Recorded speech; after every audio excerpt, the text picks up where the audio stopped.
If you're looking for the latest NFL news and rumors, you're in the right place. You're watching NFL Daily by Chat Sports. I'm Mitchell Renz. That's Tom Downey. And we had some breaking news right before we went live here. Logan Ryan is now a member of the New York Football Giants. Signed a one-year deal worth $7.5 million. That's a little steep in my opinion, I am very surprised and also impressed by Logan Ryan and his new agent. Agreed. That he was able to get almost $8 million at this stage in the offseason. Congrats. We are a week and a half away from the season starting, and yeah, you always need quality defensive backs, corners, or secondary players.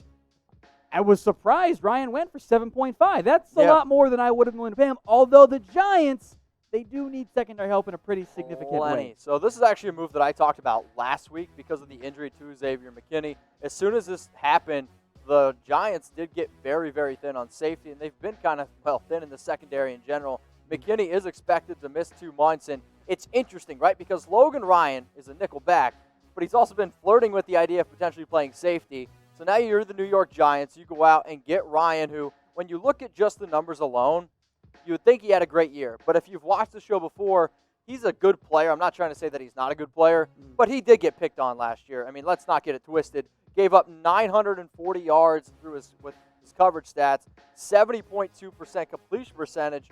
I mean, Logan had a good year, but he also... Lots of volume statistics here. And with Xavier McKinney set to miss maybe 2 weeks, or 2 months, I should say, of the NFL season, you might see Logan Ryan kind of play a nickel safety hybrid role, which McKinney kind of played at Alabama as well. Julian Love could be your starting free safety. You go with James Bradbury and somebody at CB2. CB2 still, I think, a need for the Giants, but it does help them out in the secondary. I think he's better than some of the other options that they had. I just think it's a bit of an overpay.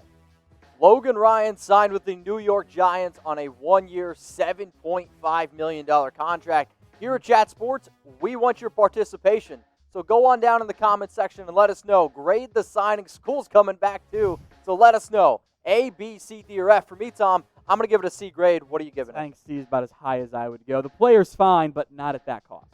Yeah, so, I mean, in 2018, he was a sensational rookie. Unfortunately, last season did miss a lot of games.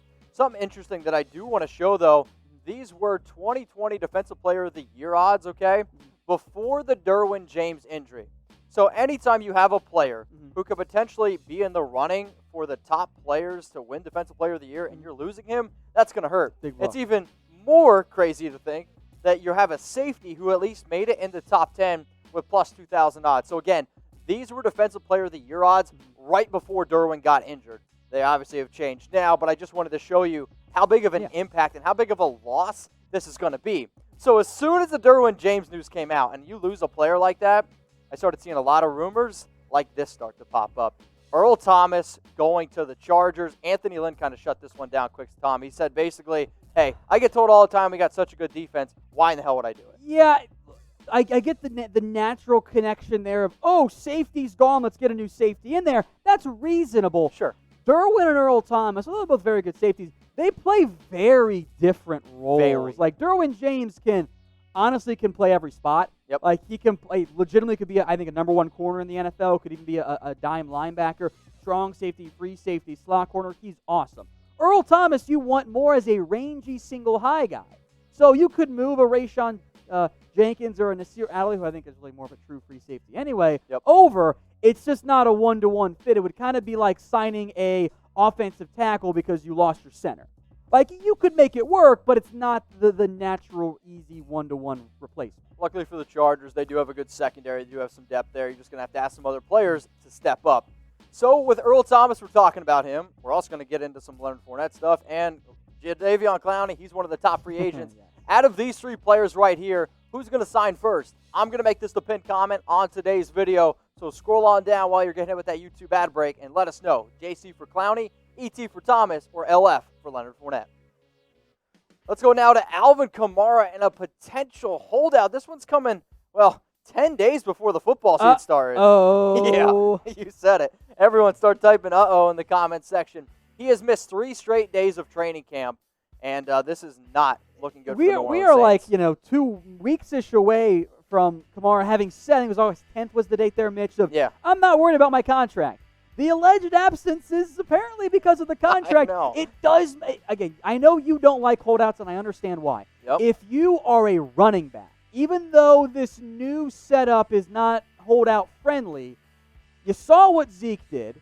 It's not going to work out great for Dalvin Cook. It's not going to didn't really work out that great for Melvin Gordon. You should try your damnedest to get a deal done earlier, because that's how the market often ends up. So I am a little bit concerned about Kamara and the Saints there. I think they'll pay him because he's holding out, but I kind of thought they were going to try and just not pay him at all. Well, I think Kamara kind of figured that out. If they don't pay him, that's going to be pretty crazy there, Tom. Also really crazy, Nike NFL jerseys for as low as $73. So the jerseys that we've been showing, they are selling extremely fast. Now, this deal not going to last forever. So if you need a new Nike NFL jersey, go to chatsports.com/NFL jersey. That link, we'll put it in the comments section. We'll also put it in the description. But honestly, y'all, when we put deals like this on screen, they go quick. So if you need a new jersey, the season starts in 10 days. Go ahead and get yourself a nice one. chatsports.com/NFL jersey. All right, Alvin Kamara, he's no doubtedly, okay, an incredible running back. No doubtably? Okay? Yeah, I know. I can't That's speak. the right word. Incredibly talented. Rushing, receiving. But the one thing that I do know about Alvin Kamara, Running back still might. Oh, sorry. is that he's going to have 81 catches this year. It's a guarantee. It's a guarantee. Alvin Kamara, 81 catches. It's funny. Book it.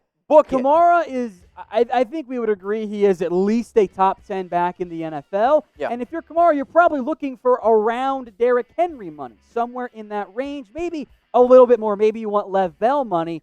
And if you're the Saints, you're also remembering right now, we don't have much money available. Yeah. Because we've spent, and they've been aggressive, and I respect that. It can get you into trouble, though. Yep. So I had wondered, and I've wondered this aloud on the show, maybe the Saints are like, let's just not pay Alvin Kamara, and then we can save money that way because he's a back, and those guys are easier to replace. Not easy, easier to replace. It's a tricky situation here for the Saints, because if you want to win right now, you kind of need him out there. Yeah, you absolutely need to pay Kamara. Now, sure, you got Latavius Murray, but, I mean, let's be real. Alvin Kamara, one of the best running backs in the league, and I think when you have that debate, Kamara, for me, is right there as a top 5 running back, but I don't know if I can put him in the top 5. 5, 6, 7, all kind of in that tier. I think so what we want you guys to do, type 5 for yes, Kamara is a top 5 running back, or you can type 0. Sports Fan All Day says 0. Kyle Harple says 5. Right now it's a mix, and then Noah Stanley said he's the 8th best running back in the NFL. As you can see, there is a little bit of debate here. The Jacksonville Jaguars, they released Leonard Fournette this morning, and if you were subscribed to the channel, you would have known because I already put a video out on this. If you haven't, click that big red button. So as soon as this news came out, Tom. You got up early, buddy. We got up early. We made a video. You got up early. We all got up early here. And we made a prediction video. So how about this? What team goes out and signs Leonard Fournette? What I want you to do is throw it in the comments section. And if you're wondering, I don't know, guess what? Top 5 destinations for Leonard Fournette, and even sprinkled in some honorable mentions. That's already up on the channel. Another reason why you should subscribe, because we cover news and rumors. We also do destination videos like Leonard Fournette.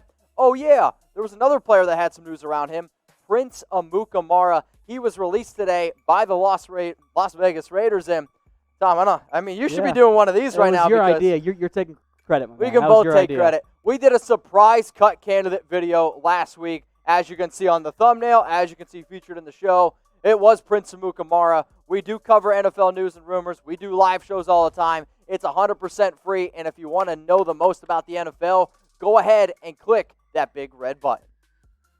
Let's continue to talk here about Leonard Fournette potentially going to the Miami Dolphins. So the Sun Centennial said the Dolphins should go out and sign Leonard Fournette. Really?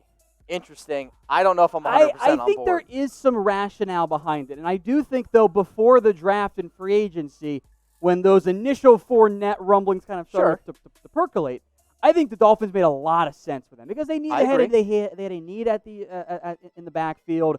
Fournette has proven he can be a volume guy. Yep. Efficiency, not great. Not great. Don't let the volume stats fool you. The issue for Miami, and although I do think it makes some sense if you want to go full-fledged committee, is that you also added Jordan Howard and you added Matt Breida this offseason. So that could be a potential red flag. We'll talk more about that. But I think there is some rationale of, hey, you know what? This is a talented back, or a highly drafted back, I should say. What's so wrong on a one-year cheap deal, and see what type of impact he can have on a team that is willing to take flyers right now and gambles because there's not much to lose. Hey, Dolphins fans, if you're looking for the latest Dolphins news and rumors, if you're looking for the fastest-growing Miami Dolphins channel on YouTube, guess what? We run it here at Chat Sports. It's the link that you see below, youtube.com/Dolphins News. I'll put that link in the comments. It's actually also in the description. But if you're looking for the fastest-growing Miami Dolphins channel, go ahead and subscribe. So, Tom, obviously, if we talk about Leonard Fournette, you have to talk about the running backs that are already there. You traded for Matt Breida. You have Jordan Howard. Sure, they already traded Kalen Ballage. I don't really think that has anything to do with this situation. Canceled trade was voided. Sure. Went back to the Dolphins. Now they're going to have to cut him again. Not all that great. So with Matt Breida now, the question begs, with the fact that they already went out and traded for him, does that mean they could potentially move on from him? Because if they do, it costs them nothing. So you're looking at two different backs in two different situations. I think a pairing of Fournette and Breida makes the most sense on the field. Breida Correct. can be your third down back, your change of pace guy, and has fared well in that role before. Fournette can be more of your lead every down, well, not every down, first and second down back. But from a money perspective, it makes sense to move on from Breida because you have no dead cap because you traded for him. Jordan Howard, meanwhile, if you were to cut him, you save zero. Yes. So Howard and Fournette kind of overlap talent-wise, but it's Breida and Fournette that make more sense from a skill position-wise. Absolutely. But the money favors moving on from Howard. So I don't think you would dump either of these guys. Correct. If you were to go out and add Fournette, I think you would instead enact more of a three-headed attack. Three-headed attack. Oh, boy, that'd be pretty interesting down in Miami. So how about this, all right?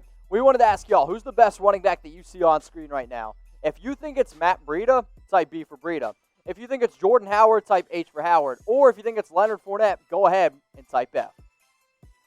Chatsports.com/NFL jersey is the best way to make sure that you're getting a brand new NFL jersey for as low as, yes, that's a true fact, $73. There are some NFL jerseys as low as $73. So if you're a Dolphins fan, go get yourself a Dolphins jersey. If you're a Seahawks fan, you want a Russ? Guess what? You go get a Seahawks jersey. Let's say you're a 49ers fan. We got George Kittle and a whole bunch of 49ers jerseys as well, but jerseys for all 32 NFL teams as low as $73. These deals, not going to last forever. Go to chatsports.com/NFL jersey. Awesome stuff. I want to make note, this deal is cheaper than what it normally is. Normally you can get a maybe 20% off, maybe 25%. This is more like 27%. So take advantage while these supplies last.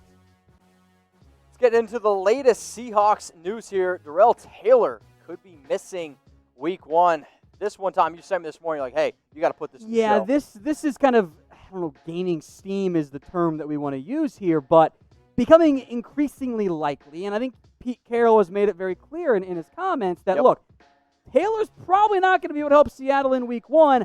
He might start the year on the NFI or the PUP list or even outright IR. He's coming off off-season shin surgery. Say that 4 times fast. Shin surgery. There you go, Mitch. The problem here is that the Seahawks are kind of banking on Taylor helping out. You have L.J. Collier and Bruce Irvin. Irvin will play some linebacker, defensive end hybrid role. Rasheem Green and Collier, and maybe Alton Robinson can kick inside as well. Apparently, Benson Mayowa's had a good camp. That's needed. But Seattle was hoping that the second-round pick was going to emerge. Absolutely. They traded up to get him in the NFL draft. I don't think they thought that he was not going to be able to help them in week 1, but his rehab from that surgery has been, I think, a little bit slower than they hoped. And at this point, even if he returns like today or tomorrow, even potentially, it's going to be a little bit tricky for him to fully get ramped up in time for week 1. So unfortunately, Seahawks fans, and I know you've heard this before, the early round draft pick is once again going to have some issues here in terms of making an early impact for his team. So the news story was around him missing week 1. So the Seattle Seahawks, they have to go to Atlanta and battle the Atlanta Falcons on week 1. So who's going to win this football game? We want to know. If you think it's going to be the Seattle Seahawks, type SEA. If you think it's going to be the Atlanta Falcons, type ATL. If you want to be an overachiever and throw the score prediction, hey, go for it right now.